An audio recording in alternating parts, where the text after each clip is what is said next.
Eksodosy toko 30. Ny alitara fandoroana didika hazomanitra. Ary manaova alitara andoroana didika hazomanitra, hazo akasia no hanaovanao azy. Ho iray akiho avy ny lafiny 4, dia ho efajoro izy, ary ho 2 akiho ny ahavony. Koa ataovy miray aminy ny tandrony, ary ipetao takela-bolamena tsara izy, dia ny tampony sy ny lafiny manodidina ary ny tandrony, ary asiho koronosy volamena manodidina, ary asiho vava-volamena 2 izy eo ambanin'ny koronosiny, ka ataovy eo amin'ny zorony 4 ireo, ary ho fitoeran'ny bao ireo hilanjana azy. Ary hazo akasia no anaoviny bao, ka apetao takela-bolamena, ary apetrao eo anoloan'ny 4 izay manakona ny fiaran'ny vavolombelona izy, dia manandrify ny rakotra fanaovam-panavotana eo ambonin'ny vavolombelona izay hiaonako aminao. Ary Arona andoro didika hazo manimpofona eo isa maraina, raha mamboatra ny lela fanaovan-jiro no andorony izany. Ary raha mampirehitra ny lela fanaovan-jiro Arona no ny hariva no andorony izany koa. Didika hazo mampofona eo anatrehan'i Jehovah mandrakariva hatramin'ny taranakareo faramandimby izany. Aza manatitra didika hazo manitra tsy izy eo ianareo, na fanatitra dorana, na fanatitra hoanina, ary aza manidina fanatitra ahidina eo. Ary eo ka Arona hanao fanavotana eo amin'ny tandrony indray mandeha isan-keritaona, amin'ny ranony fanatitra noho ny ota izay atao fanavotana. Indray mandeha isan-keritaona no anaovany fanavotana eo hatramin'ny taranakareo faramandimby. Ho masina indrindra ho an'i Jehovah izany.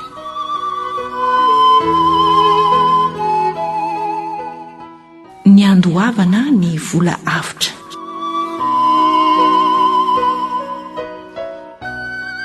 Ary Jehovah niteny tamin'i Mosesy ka nanao hoe, raha maka ny isan'ny zanak'Israely araka ny fandaminana azy ianao, dia samy andoha avotry ny ainy avy ho an'i Jehovah ny isan'olona, raha lamina izy, mba tsy hisy arety mandringana anjo azy raha lamina izy.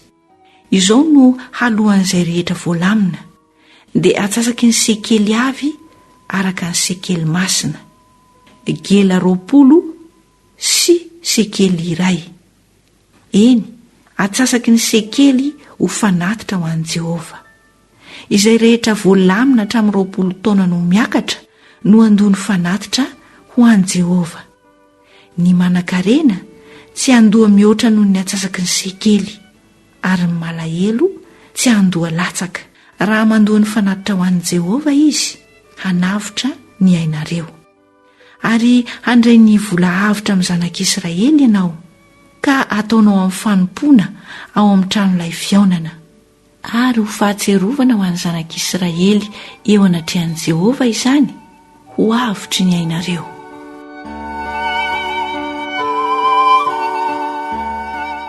Ny tavy sy ny diloilo fanosorana ary ny didika hazo manitra.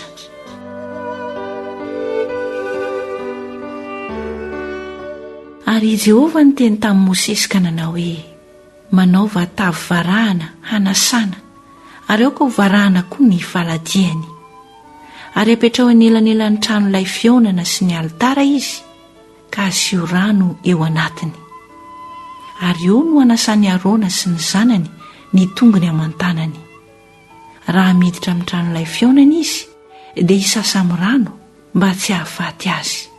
Ary raha manakaiky ny alitara hanao fampompivavahana izy, mba handoro ny fanatitra atao amin'ny afo ho an'i Jehovah, dia hanasa ny tongony aman-tanany izy mba tsy hahafaty azy.